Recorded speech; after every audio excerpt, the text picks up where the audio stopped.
Recentemente, foi veiculado nos meios de comunicação a notícia de um menino de 8 anos de idade que foi algemado em uma escola por problemas de comportamento.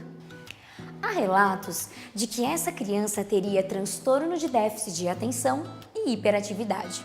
Estima-se que 40% dos alunos nas séries iniciais possuem algum tipo de dificuldade para aprender, mas 6% da população mundial realmente possui algum transtorno de aprendizagem. E esses relatos foram realizados por pesquisas em países em desenvolvimento. Outra pesquisa americana relata que 40% dos jovens que têm dificuldade para aprender interrompem os seus estudos no equivalente ao ensino médio aqui no Brasil. Atualmente, é tão comum confundir dificuldades para aprender e transtorno de aprendizagem que se faz importante a pergunta: isso realmente sempre existiu e simplesmente não era percebido? Ou realmente existe um aumento do número de casos? E se não houver um diagnóstico e um tratamento correto, isso pode influenciar na vida adulta? Transtornos de aprendizagem. Esse é o tema do programa Vida Viva de hoje. E quem vai nos ajudar a entender um pouco mais sobre esse assunto é a professora Elaine Cobos.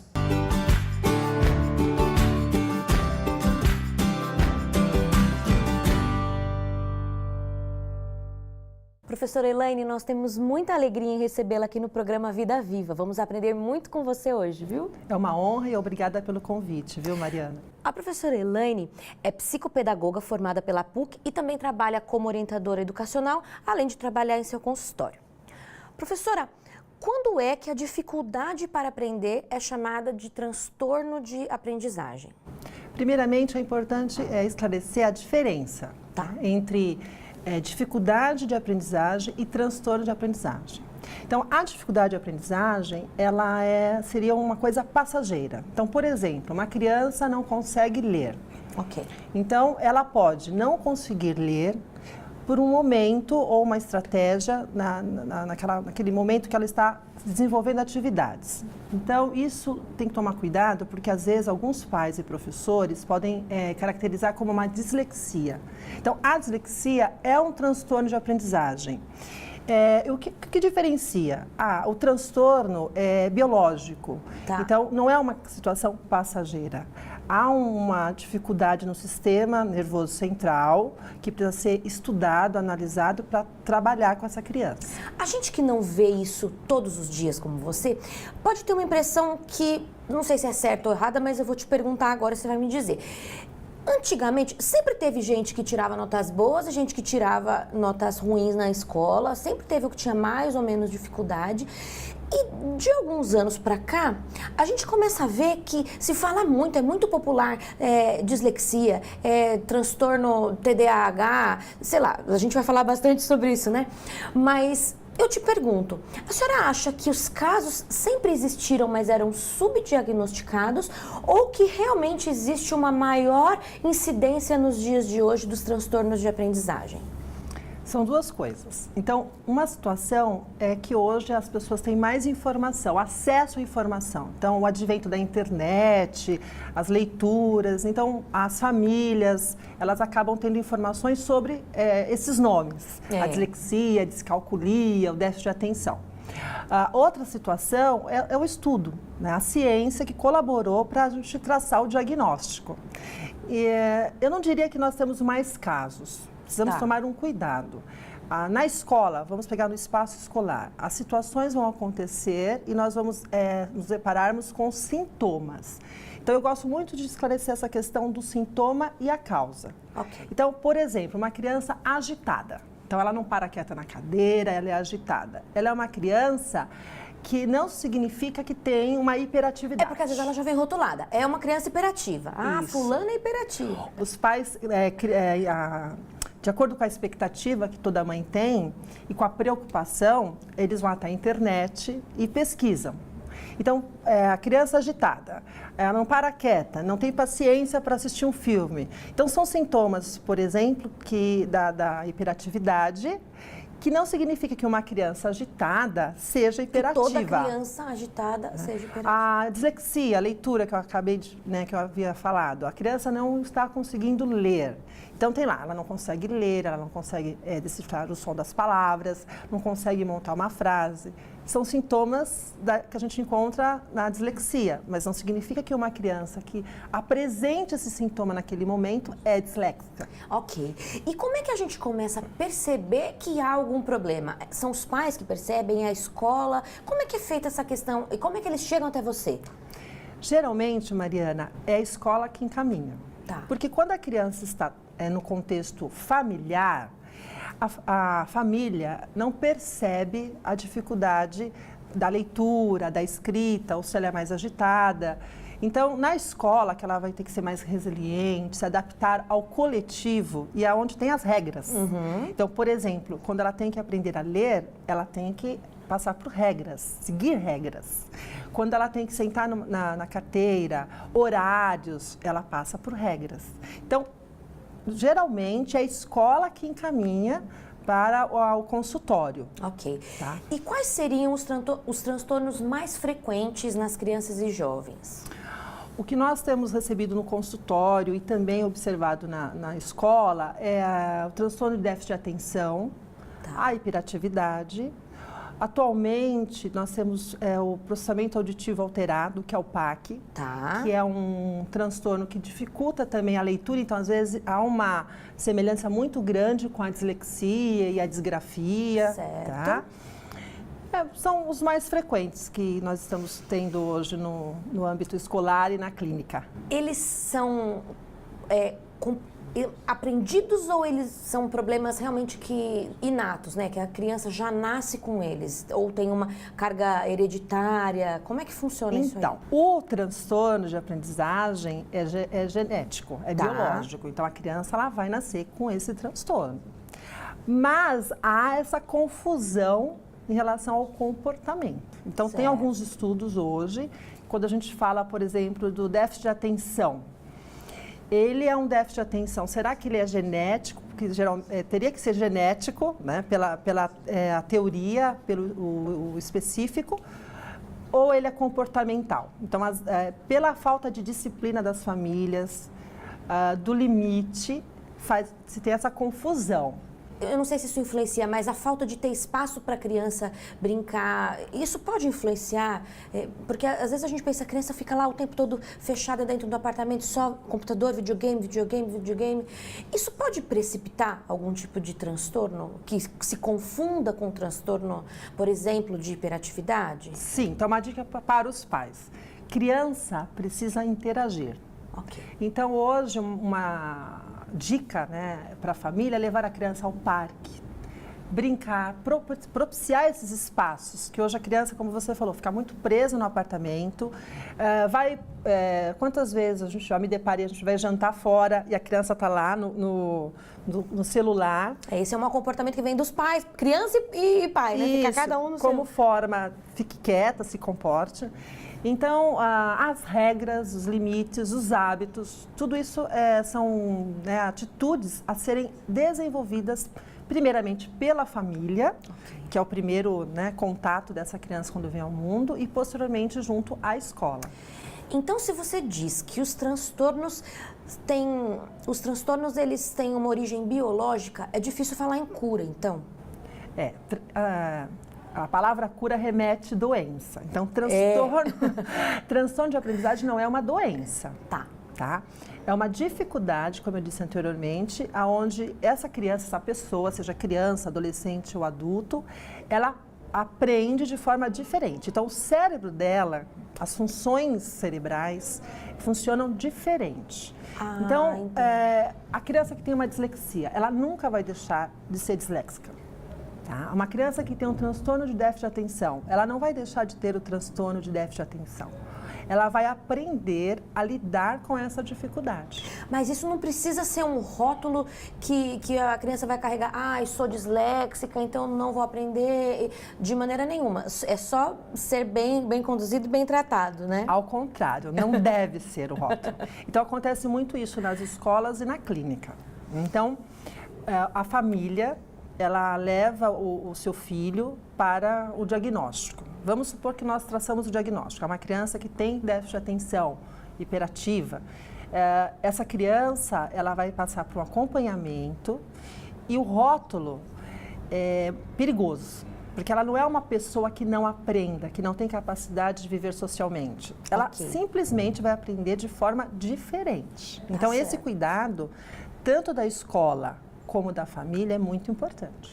Quais são sinais que a gente deve reconhecer para que encaminhe uma criança que tem transtorno de aprendizagem para o tratamento profissional? Na escola, o professor deve observar o desenvolvimento desta criança ou adolescente em relação aos demais do grupo. Então, se persistir a dificuldade ou está discrepante aquele comportamento, vale a pena fazer uma avaliação com uma psicopedagoga. Ok. A família também observar se o filho ou a filha está gostando da escola, aprendendo, comportamento agressivo, muito tímido. Então, assim, observar os extremos. Esse é o conselho que eu tenho para dar. Tudo que for no extremo, vale a pena ter um olhar da família e se perceber que se mantém esse comportamento inadequado, a tristeza, procurar a escola, conversar com os professores e aí, de repente, procurar uma avaliação. Esses diagnósticos, eles podem trazer uma espécie de preconceito no espaço escolar? Pergunto isso porque, assim, eu tenho a impressão, às vezes, de que a criança que tem algum tipo de transtorno, alguma dificuldade para aprender ou transtorno de aprendizagem, é tida como um coitadinho, às vezes até usa isso como um argumento. Mas é que eu tirei nota baixa porque eu sou assim, etc. Como a senhora vê essa situação? Tomar muito cuidado. Hoje, o próprio jovem, a criança, pela informação, às vezes ela apresenta o diagnóstico, ela própria. Então, eu já tive conversando com adolescentes na escola e o adolescente falou, Elaine, eu acho que estou com déficit de atenção. Ele chega no consultório e já te fala? Já fala. Ou não consegue bem ter um resultado na redação, na prova de redação. Nossa, professora, acho que eu sou disléxico. Então, assim, ele mesmo, né, pela falta de informação, né, quer dizer, muita informação errada, leiga, ele já traça um diagnóstico. Isso é perigoso. Ao atender os pais também. Então, a família chega e relata, né? Professora, eu acho que meu filho tem déficit de atenção. Eu acho que meu filho tem alguma coisa com dislexia. O meu filho é hiperativo. E a mesma situação em relação ao professor. Então, eu sempre fiz um trabalho com os professores para que não diagnostique o seu aluno. Então, nunca dizer para o pai, eu acho que seu filho tem déficit de atenção. Então, também uma dica à família, não permita receber esse diagnóstico dos professores. Sem uma adequada investigação, isso, né? O professor não é o profissional que tem essa capacidade de fazer o diagnóstico. Acho que é importante a gente deixar claro aqui que a pessoa que tem déficit de atenção ou hiperatividade ou outro transtorno, sei lá, descalculia, como você falou, dislexia, não são coitadinhos, só tem uma forma diferente de aprender, é isso, né? Isso, não são coitadinhos, eles conseguem aprender, inclusive pelas pesquisas, alguns transtornos, a pessoa tem um QI acima da média, então ela tem uma capacidade abrangente para isso. Então, você falou do preconceito. Eu vejo mais a escola, o professor e a família transformar essa criança ou adolescente em vítima. Eu não vejo um preconceito, inclusive porque no Brasil, eu acho que tem uma falha, perante o grupo da sala de aula, não é permitido contar. Nós não podemos contar se uma criança tem dislexia sem autorização dessa criança. Entendi. Porque em outros países isso é uma coisa muito natural. Então, se a criança tem dislexia, o déficit de atenção, o professor ou a própria criança compartilha com o grupo. Então, é interessante no nosso país que frisa, né, que não se pode ter um preconceito, tem que ter a inclusão. Eu também concordo, tem que haver a inclusão, mas é uma inclusão escondida. Olha que interessante. Então, isso a gente tem que tomar cuidado. Você que está assistindo o programa e ficou com alguma dúvida, quer conversar com a gente, manifestar sua opinião, sua ideia, escreve pra gente, manda um e-mail e a gente vai te mandar um presente. Você vai levar esse livro aqui, o livro Viva com Esperança, que fala sobre quais são os segredos para que você tenha qualidade de vida, que é o que a gente deseja para você todos os dias e em todos os programas, nós sempre falamos isso aqui. A criança ou adolescente que tem algum transtorno de aprendizagem necessita mudar de escola, ir para uma escola especial ou ela pode estudar numa escola comum? Não precisa mudar de escola. E ela pode estudar numa escola comum. E a escola precisa tratar ou deve tratá-lo, o aluno com alguma diferença, tem alguma adaptação? Como é que é essa questão do tratamento da escola para o aluno que tem dificuldades de aprendizagem? A escola ela precisa ter uma equipe multidisciplinar para avaliar cada diagnóstico. Então, o que é mais recomendado é que essa equipe possa analisar as recomendações das profissionais, sentar com o seu grupo de professores e traçar metodologias de trabalho com este aluno. Então a escola não tem ou não tem que agir diferente? É só algumas adaptações, é isso? Eu sempre sugeri tratar esse aluno da mesma forma. Porque isso para mim é uma surpresa.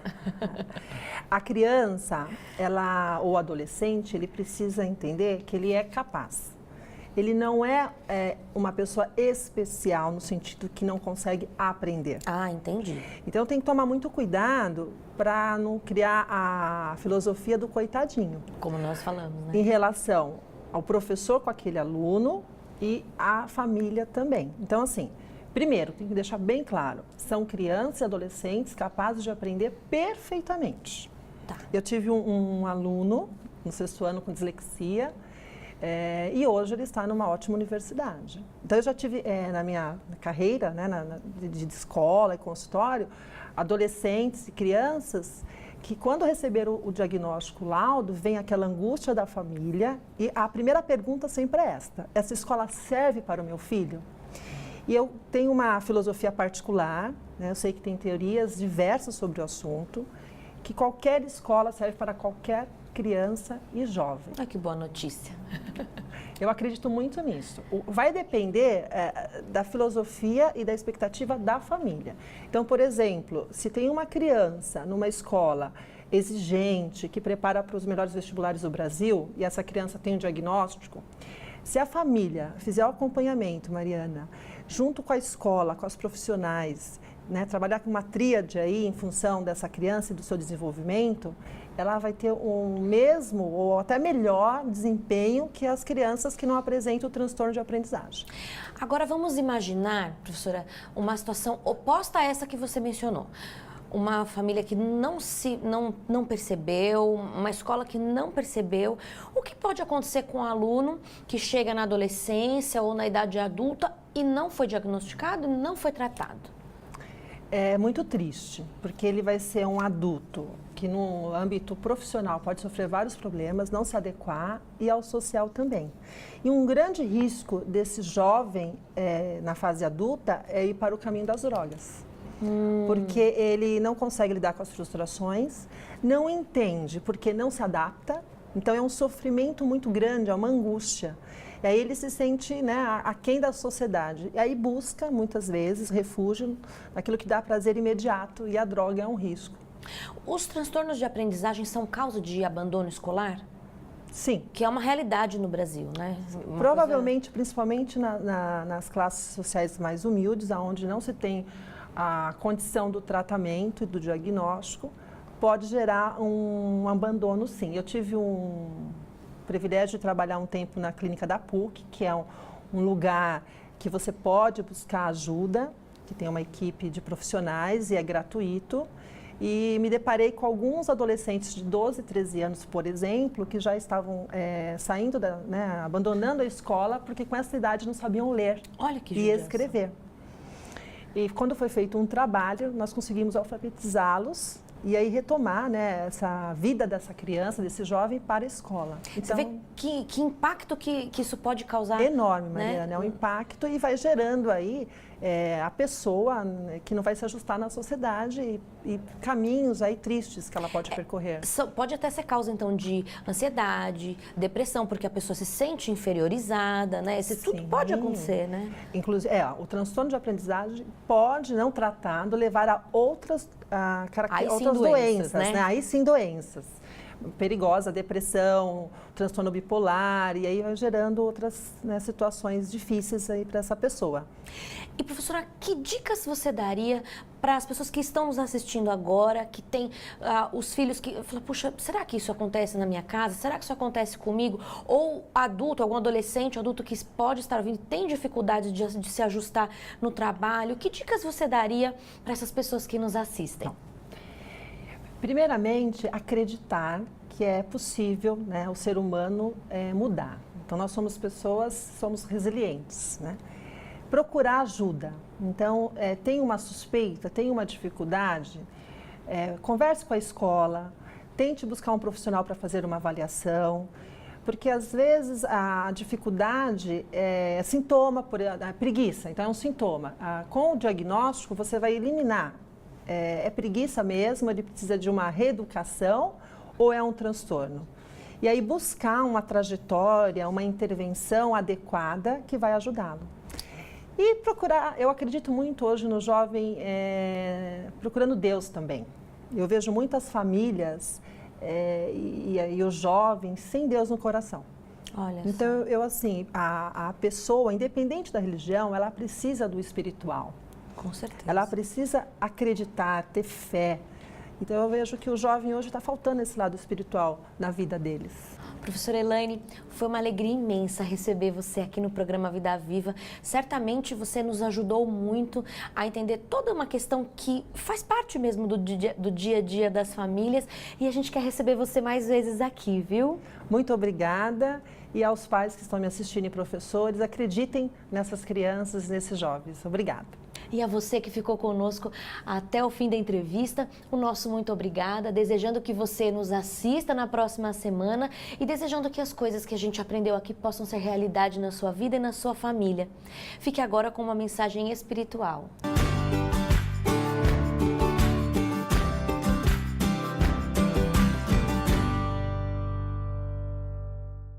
Que bom estar com você mais uma vez. Nós agradecemos a doutora Mari pelas grandes informações que ela nos trouxe, informações de grande importância para a nossa vida, para nós pais que temos nossos filhos na escola. E você tem consciência disso, que é um grande desafio lidar com um transtorno de aprendizagem. Entretanto, meu querido, existe um outro tipo de transtorno. Um transtorno que também é preocupante. E que transtorno é esse? O transtorno de não conhecer o Mestre por excelência, que é Jesus Cristo. O transtorno de não saber quem é Jesus Cristo. Jesus é o maior de todos os mestres. Jesus é o maior professor que existiu na história. Ninguém ensinou como Jesus. Ninguém ensinou como Ele. Ninguém falou como Ele. Ele fez coisas maravilhosas. Jesus não escreveu nenhum livro, nenhuma página sequer, mas Jesus escreveu no coração das pessoas. Ele foi capaz de mudar o coração de muitas pessoas nesta terra. E sabe, Ele deseja mudar o seu coração. Ele deseja tocar na sua vida, fazer de você uma nova criatura. Conta-se uma história que Diógenes, filósofo grego, certa ocasião começou a andar pelas ruas de Atenas com uma lanterna acesa durante o dia. E as pessoas achavam que ele tinha enlouquecido, que estava maluco. Como pode alguém andar com uma lanterna acesa durante o dia? E alguém parou Diógenes e perguntou, por que está andando com uma lanterna acesa durante o dia? E este respondeu ao seu inquiridor, eu ando porque eu estou procurando uma pessoa honesta por excelência, uma pessoa que ensina por excelência. Eu quero dizer que hoje você está encontrando esta pessoa que é Jesus Cristo. Jesus Cristo, ele é mestre por excelência. A história nos conta que Sócrates ensinou por 40 anos, Platão ensinou por 50 anos, Aristóteles encheu bibliotecas através da sua eloquência, mas ninguém mexeu tanto com o coração humano como Jesus Cristo. Só Ele ensinou, e o ensino de Jesus é o ensino do alto, o ensino que vem do céu. E porque Jesus, ele é mestre por excelência, eu desejo mostrar a você neste momento um texto que apresenta características importantíssimas de Jesus Cristo. E porque Jesus é considerado o mestre dos mestres, o Senhor dos senhores, porque Jesus foi o único que ensinou e ensinou perfeitamente. Nós vamos lá em São João, capítulo 13, e nós leremos o versículo 12 ao versículo 15. E veja o que diz a palavra de Deus. Depois de lhes ter lavado os pés, tomou as vestes e, voltando à mesa, perguntou-lhes: compreendeis o que vos fiz? Vós me chamais o mestre, e eu, Senhor, dizeis bem, porque eu sou. Ora, se eu, sendo Senhor e mestre, vos laveis os pés, também vós deveis lavar os pés uns dos outros, porque eu vos dei o exemplo, para que, como eu vos fiz, façais vós também. O que a palavra de Deus está nos ensinando? Porque Jesus, ele é considerado o mestre por excelência. Jesus, ele é considerado o mestre por excelência porque a pedagogia de Jesus Cristo encontra-se no seu exemplo. Observe que o texto nos diz, no versículo 12, compreendeis o que vos fiz? Jesus, ele ensinava pelo exemplo. Jesus, ele vivia aquilo que ele pregava. O maior ruído da comunicação é nós pregarmos algo e não vivermos aquilo que pregamos. Entretanto, Jesus deu o exemplo. O exemplo de Cristo é para que você também faça o mesmo. O exemplo de Cristo é para que você tenha esta consciência que o ensino de Cristo é o ensino por excelência, é o ensino que dá vida, porque assim ele fez. Meu querido, quando você encontra-se com Jesus Cristo, você encontra um ensino também perfeito. Diz lá no versículo 13, eu sou. Jesus é mestre por excelência, porque seu ensino foi perfeito. E ele, por ser perfeito, ensinou perfeitamente. E assim podemos aprender com ele. Por isso, eu faço votos a você nesta hora, neste momento. Conheça Jesus. Deixe Jesus ser o seu grande professor. Um grande abraço e até a próxima.